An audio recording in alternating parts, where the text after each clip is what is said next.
For today's little adventure, we're going to be reading chapter 22, The Country of the Quidlings. These are what the Quidlings look like. Interesting. Okay. The four travelers passed through the rest of the forest in safety, and when they came out from its gloom, saw before them a steep hill covered from top to bottom with great pieces of rock. "That'll be a hard climb," said the Scarecrow, "but we must get over the hill nevertheless." So he led the way to the other, and the others followed. They had nearly reached the first rock when they heard a rough voice cry out, "Keep back!" "Who are you?" asked the Scarecrow. Then a head showed itself over the rock, and the same voice said, "The hill belongs to us, and we don't allow anyone to cross it." "But we must cross it," said the Scarecrow. "We're going to the country of the Quidlings."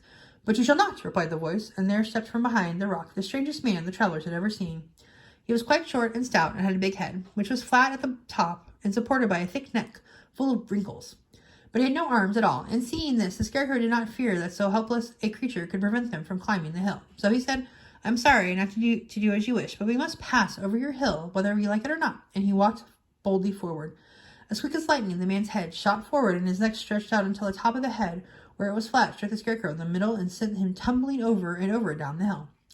Almost as quickly as it came, the head went back to the body, and the man laughed harshly as he said, "It isn't as easy as you think." A chorus of boisterous laughter came from the other rocks, and Dorothy saw hundreds of armless hammerheads upon the hillside, one behind every rock. The lion became quite angry at the laughter caused by the Scarecrow's mishap, and giving a loud roar that echoed like thunder, he dashed up the hill. Again a head shot swiftly out, and the great lion went rolling down the hill as if he had been struck by a cannonball. Dorothy ran down and helped the Scarecrow to his feet, and the lion came up to her, feeling rather bruised and sore, and he said, "It is useless to fight people with shooting heads. No one can withstand them." "What can we do then?" she asked. "Call the winged monkey," suggested the Tin Woodman. "You have still the right to command them once more." "Very well," she answered, and putting on the golden cap, she uttered the magic words. The monkeys were as prompt as ever, and in a few moments the entire band stood before her. "What are your commands?" inquired the King of the Monkey, bowing low. "Carry us over the hill to the country of the Quidlings," answered the girl. "It shall be done," said the king, and at once the winged monkeys caught the four travelers and Toto up in their arms and flew away with them. As they passed over the hill, the hammerheads yelled with vexation and shot their heads high in the air, but they could not reach the winged monkeys, which carried Dorothy and her comrades safely over the hill and set them down in the beautiful country of the Quidlings. "This is the last time you can summon us," said the leader to Dorothy, "so goodbye and good luck to you." "Goodbye and thank you very much," returned the girl, and the monkeys rose into the air and were out of sight in a twinkling.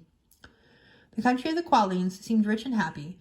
There was a field upon field of ripening grain, with well-paved roads running between and pretty rippling brooks with strong bridges across them. The fences and houses and bridges were all painted bright red, just as they had been painted yellow in the country of the Winkies and blue in the country of the Munchkins. The Quidlings themselves, who were short and fat and looked chubby and good-natured, were dressed all in red, which showed bright against the green grass and the yellowing grain. The monkeys had set them down near a farmhouse, and the four travelers walked up to it and knocked at the door.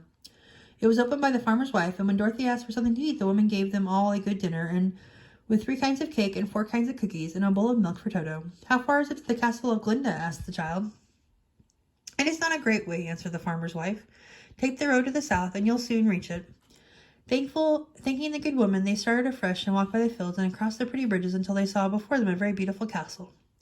Before the gates were 3 young girls, dressed in handsome red uniforms, trimmed with gold braid, and as Dorothy approached, one of them said to her, "Why have you come to the South Country?" "To see the good witch who rules here," she answered. "Will you take me to her?" "Let me have your name, and I will ask Glinda if she will receive you." They told who they were, and the girl soldier went into the castle. After a few moments, she came back to say that Dorothy and the others were to be admitted at once.